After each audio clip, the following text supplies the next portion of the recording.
considering how he was moving yesterday, not moving well, noticeably limping. This is probably the best course of action. He made the cut, but what was there to gain for the rest of this weekend? It's cold, it's damp, the course is long and soggy and hilly and wet, and for what he's been through physically, probably the best course of action for him was to withdraw. And, you know, Tiger Woods doesn't need to apologise to anybody. His achievements speak for itself. It was, as you said, a noble effort just to make the cut. He was going to have 28 holes to play today in cold, wet conditions.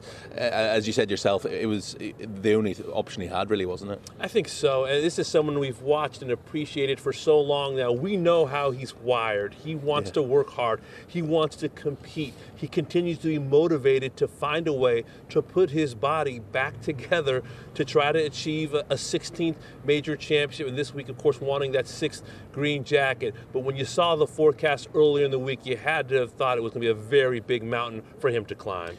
Look, people are bound to speculate, and we've learnt with this man that you don't write him off ever, but we're 5 weeks out from a PGA Championship, which is going to be in upstate New York. It's going to be cold there as well. The US Open's a couple of months away. Then we've got the Open Championship in Hoylake. There inevitably will be the question, will we see Tiger Woods again? Yeah, it's a great question. It's an apt question. I think considering the schedule that he wanted to play, which is all of the majors and a few more, maybe that's just going to be too much for this 47-year-old body to handle. You mentioned May, upstate New York, outside of Rochester. We could have weather like this. Yeah. You never know. That's a big golf course as well. Not as hilly. Obviously an LA US Open. He grew up down the road from LA North. He would want to be there. And of course, Hoylake's so special for what he did back in 2006. You hope that somehow, some way he's able to pull the rabbit out of the hat, but it seems like it's getting harder and harder for him to do. You know, he was asked at St Andrews last year, you know, could this be your last Open? And he almost laughed off the suggestion, don't be so ridiculous. This week in his press conferences, he was asked the same thing. You know, every time you go out there, do you think this could be my last Masters? And for the first time I've ever heard Tiger Woods admit, do you know what? Yeah, I do think that when I go out there now.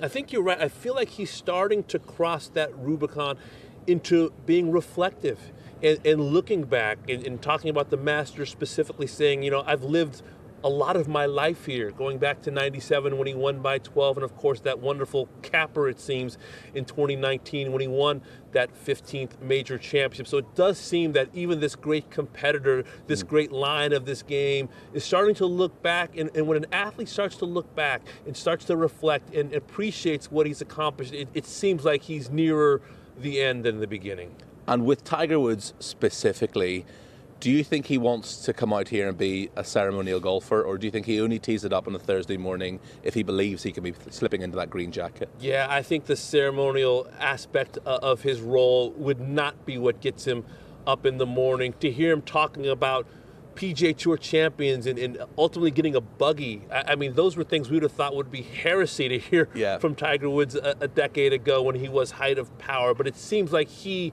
sees the writing on the wall, and he's not going to come out here to shoot 78s and 75s for someone who is as proud a champion that Tiger Woods is.